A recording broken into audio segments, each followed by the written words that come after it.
Now let's talk about our last source of systemic market failure. Remember, we talked about systemic and non-systemic failure.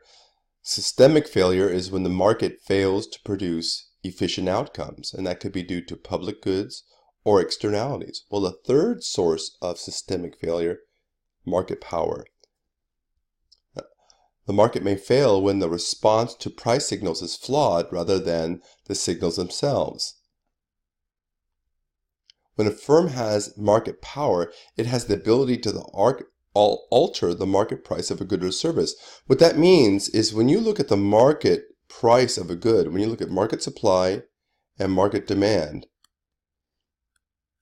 and you look at the market price, a firm can exercise market power if they control enough of the market supply where if they decide to produce more or less at all price levels, they can shift the supply curve this way or this way. For example, if they decide to restrict their output, they will have the ability of shifting the market supply curve, and that would raise the price to here. That's market power. Now the problem is this. When you have the ultimate in market power, a monopoly, the monopolist does not have incentives to produce at the productively efficient rate of output. In other words, there's nobody out there to punish the monopolist who has higher costs than necessary. Also, when a firm, industry is monopolized, market price tends to go up and market output tends to go down. So consumers suffer as a result. So like I said, a monopoly is a firm that produces the entire market supply of a particular good, and this could lead to market failure. Now the government could try to fix this through antitrust policy. The government follows an antitrust policy when it intervenes to alter the market structure or prevent the abuse of market power. Now, systemic market failures, public goods, externalities, market power. A non-systemic source of market failure is inequity or unfairness, or in some cases just macro instability. In other words, the free market system is working as it's supposed to in terms of efficiency. You just don't like the efficient outcome. So the distribution of goods and services generated by the marketplace is not necessarily fair. In other words, you may be a good person, but you may be making minimum wage. You say, that's not fair. I should be making more money because I'm a good person. The free market system does not care how good your heart is. The fair market system cares about your marketable skills in the labor market. Now, to try to alleviate unfairness or misfortune, the government taxes certain people and transfers that income to other people. Now, transfer payments are made to individuals which no good or service is exchanged. And the examples like this are Social Security, welfare, and unemployment benefits. And this is a way to try to alleviate market failure due to a non-systemic source. Now, another source of market failure is when the economy is volatile. When the economy is volatile, long-term planning tends to be reduced. In other words, how can you plan for the future if you don't know what the future will hold? If market participants are not planning for the future, long-term growth suffers. The economy won't grow as fast as it should, because one of the things that drives long-run growth in the economy is investment in the long run. In other words, when you invest in the technology, when you invest in plant and equipment, when you invest in infrastructure, you help the economy grow over time. But if the economy is so volatile, you're not going to commit your resources to a long-run project when the future is so uncertain. So the goal of macro intervention is to foster economic growth, and in some cases, long-run economic growth. And that's going to help us get to full employment. Now, full employment is simply you have a rate of growth in the economy that allows all able-bodied people who want work to find work. If you have anemic long-run growth, you have relatively high unemployment as a result. Another way for macroeconomic stability is to have stable prices. In other words, inflation is not high, it's not low, it's just right. For the United States, that's 2 to 4% inflation. So if the inflation rate stays around between 2 to 4%, that's considered to be low and stable, and the economy will be unaffected by inflation if it stays that way. Now, we talked about unemployment, we talked about inflation.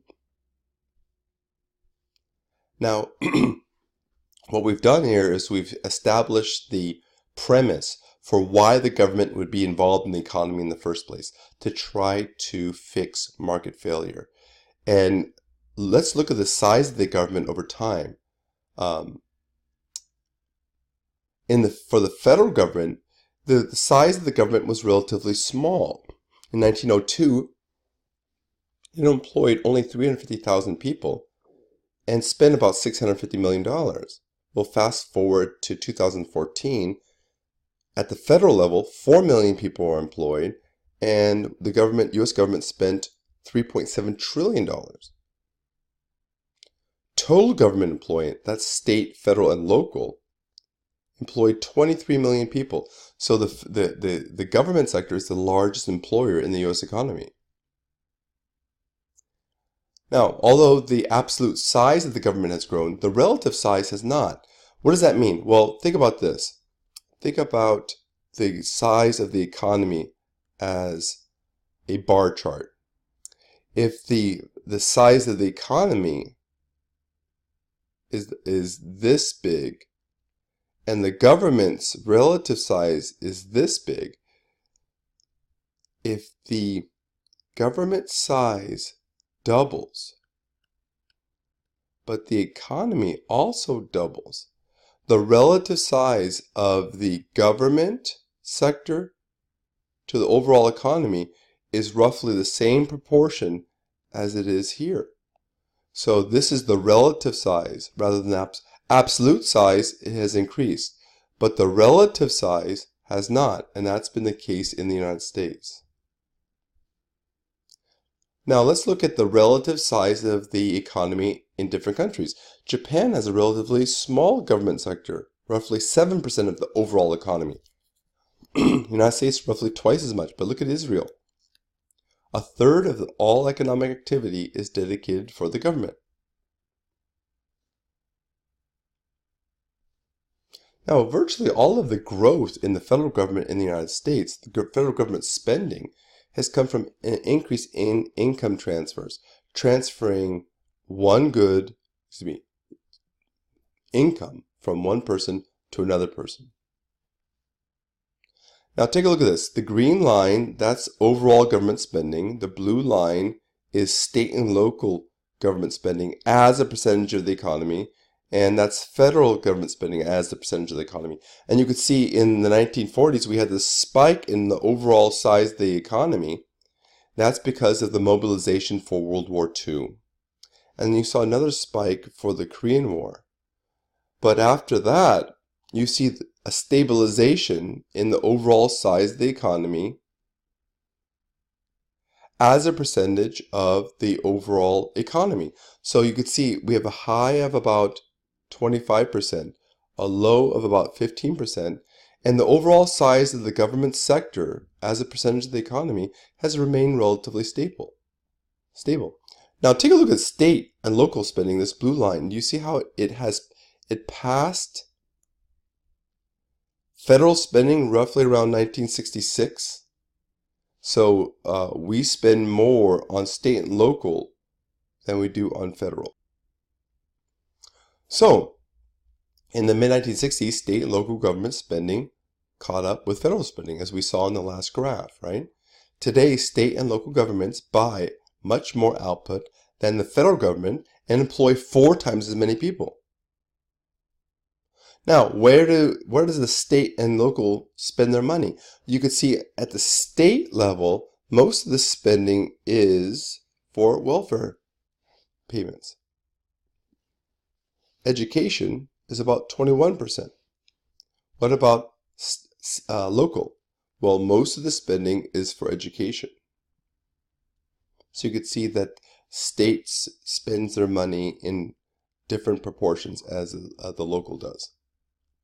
And where does the federal government get its money? Well, most of the money for federal spending comes from individual income tax, roughly 11% corporate taxes, and the bulk of the rest is for Social Security taxes. What about state and local? Well, their revenues come from property taxes and sales taxes mostly. Let's take a look at that. At the state level, most of the income comes from the form of sales taxes. For the local, most of it comes from property taxes. Now, when the market fails, there's no guarantee that the government can actually improve outcomes. If the government tries to help and it actually makes things worse, we call that government failure. The government can waste resources, right? And when they do that, it harms people because money that was paid in the form of taxes is not going to any productive use. With such inefficiency, we're producing inside a production possibilities curve. So in other words, when you have waste like that, here's a production possibilities curve, right? Good A, good B. We established in chapter 1 that when you have a production mix of good A and good B that's inside your production possibilities curve, that's inefficient. So if the government is wasting resources, we have a production mix that's below our potential. So I've just given you a reason or reasons why the government is involved in the overall economy. And now in the next chapters, we're going to be talking about how the overall economy works. We're going to be talking about economic indicators, and we're going to be talking about the business cycle.